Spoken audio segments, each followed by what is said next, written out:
오늘 계속해서 사도행전 20장 22절로 27절 말씀 같이 읽겠습니다. 보라, 이제 나는 성령에 매여 예루살렘으로 가는데 거기서 무슨 일을 당하는지 알지 못하노라.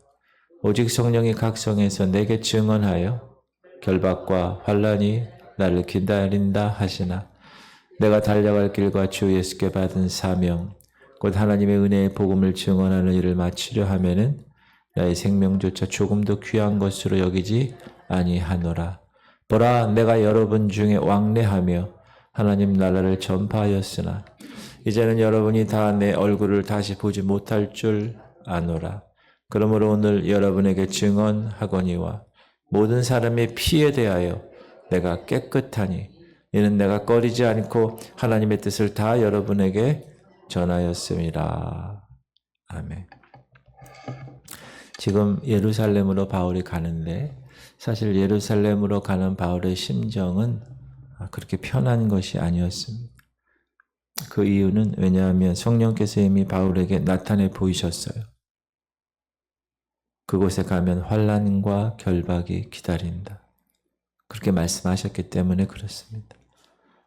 바울은 자신의 예루살렘 방문 계획을 로마의 성도들에게 알렸을 때도 이렇게 기도 부탁을 합니다.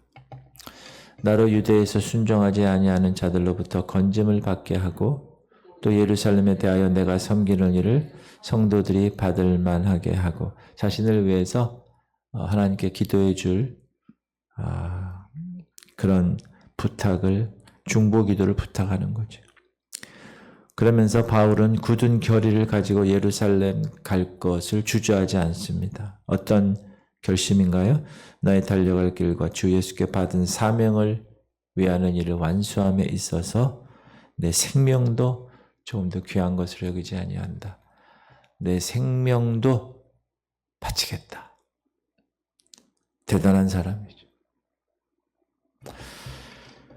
여기서 바울은 내가 달려갈 길이라는 말을 사용하고 있습니다. 우리 24절 다시 한번 읽겠습니다. 내가 달려갈 길과 주 예수께 받은 사명 곧 하나님의 은혜의 복음을 증언하는 일을 마치려 하면은 나의 생명조차 조금도 귀한 것으로 여기지 아니하노라.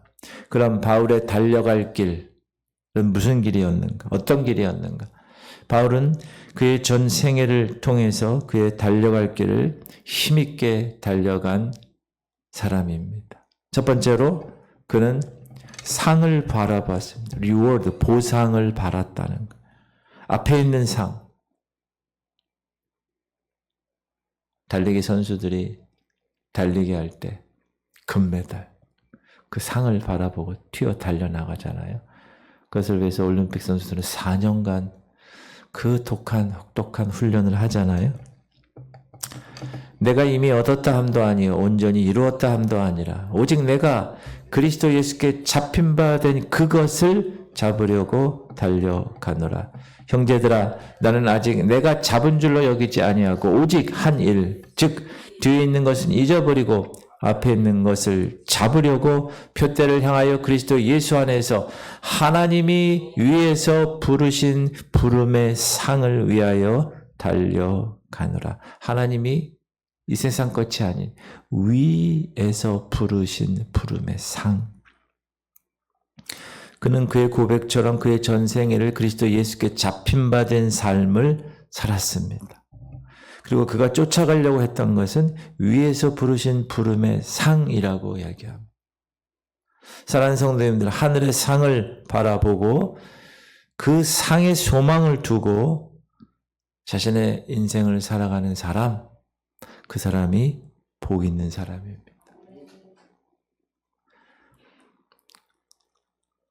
그 사람에게는 하나님의 영광의 면류관이 준비되어 있다고. 베드로는 그러므로 모든 일에 자중하고 절제해라. 그렇게 권면하죠. 너희 중에 있는 하나님의 양무리를 치되 억지로 하지 말고 하나님의 뜻을 따라 자원함으로 하며 더러운 이득을 위하여 하지 말고 기꺼이 하며 이 주의 종들에게 하는 거예요. 양을 치는 목자들에게 억지로 하지 마라. 목회를 억지로 하시는 분이 있어요. 그냥 중간에 다 포기하는 경우가 많죠. 하나님의 뜻을 따라 자원함으로 하며, 그리고 더러운 이득을 위하여 하지 말고 기꺼이 하며,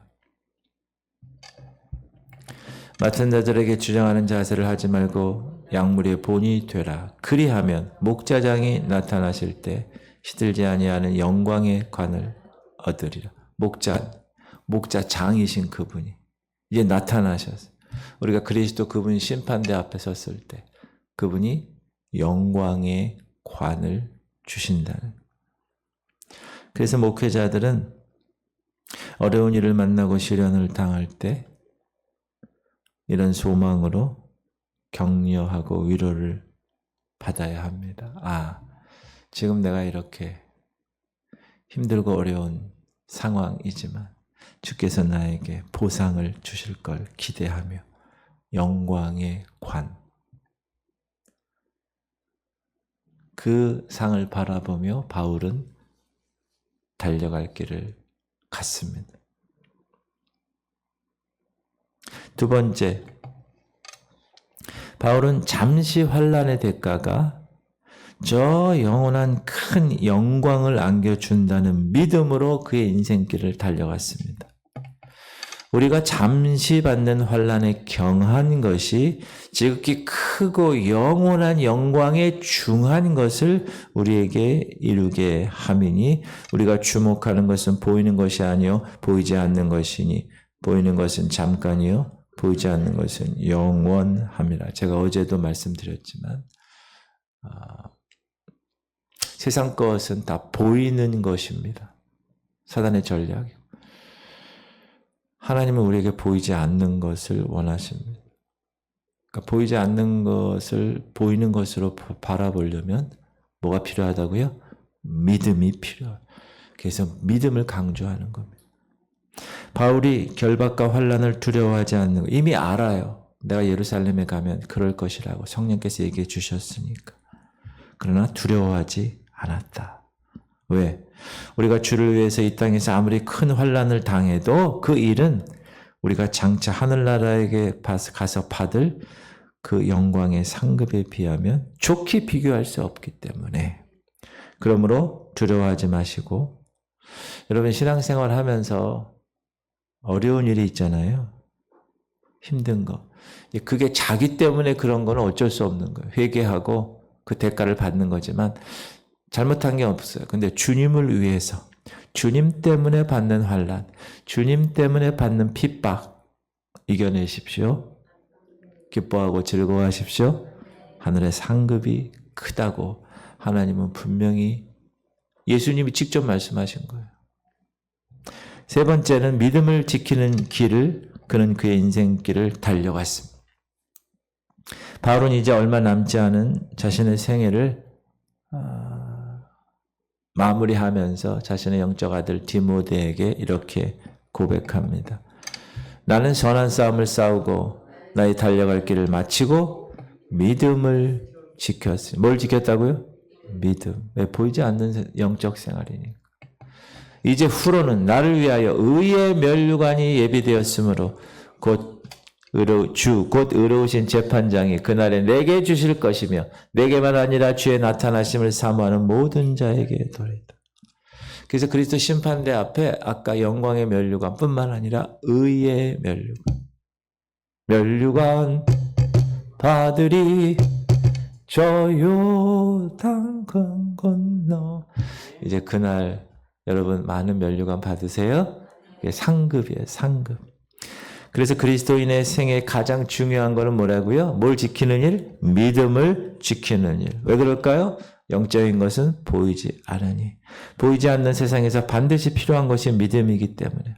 그래서 바울 사도는 믿음을 지키는 일에 각별한 주의를 기울였습니다. 그는 이렇게 고백합니다. 내가 내 몸을 쳐 복종하게 함은 내가 남에게 전파한 후에 자신이 도리어 버림을 당할까 두려워함이로다. 항상 매일 이 육신을 쳤다는 거, 이 몸의 이 육신의 정욕과 안목의 정욕과 이생의 자랑이 다 이 플래시, 이 고깃덩어리 때문에 생기는 거기 때문에 그래서 항상 몸을 쳤다. 절제했다. 올라오는 걸 계속 눌렀다. 그렇게 나는 달려갈 길을 갔다. 그래서 의의 면류관을 받게 되었다. 그게 바울의 고백이야. 네 번째는 바울의 인생길은 주님을 기쁘시게 하는 길이었다. 우리가 담대하여 원하는 바는 차라리 몸을 떠나 주와 함께 있는 그것이라. 그런즉 우리는 몸으로 있든지 떠나든지 주를 기쁘시게 하는 자가 되기를 힘써. 여러분 주님을 기쁘시게 하시기 바랍니다. 자녀는 부모를 기쁘시게 하고 종은 주인을 기쁘시게 하는 존재들이기 때문에 그렇습니다. 바울은 그래서 자신의 기쁨과 자신의 유익의 삶을 살지 않았습니다. 오직 온전히 주님을 기쁘시게 해드리는 생애를 살아갔습니다. 놀라운 분이죠. 우리가 수요일날 다윗의 영성을 배우고 새벽에 바울의 영성을 배우면서 참 대단한 사람들이 많았구나. 그런 생각을 하게 됩니다. 바울은 자기의 생애 목표를 주님에 관한 것으로 초점을 맞추었습니다. 내가 달려갈 길과 주 예수께 받은 사명, 곧 하나님의 은혜의 복음을 증언하는 일을 마치려 하면은 나의 생명조차 조금도 귀한 것으로 여기지 아니한 하나님의 은혜의 복음을 증거하는 일, 이게 사명이죠. 바울에게 행했다. 그리고 우리의 모든 그리스도인들에게 하나님이 주어진 사명입니다. 너는 가서 모든 족속으로 제자를 삼아 아버지 아들과 성령의 이름으로 세례를 주고 내가 내게 명령한 모든 것을 가르쳐 지키게 하라. 볼지어다 내가 세상 끝날까지 너희와 항상 함께 있으리라. 그것이 보편적인 The Great Commandment, 대사명입니다. 그리스도인들의 대사명. 바울은 특별히 이방인을 위해서 택한 나의 그릇이다. Chosen my instrument라고 나오죠. 그래서 그는 은혜의 복음을 증거하는 사명을 받았습니다.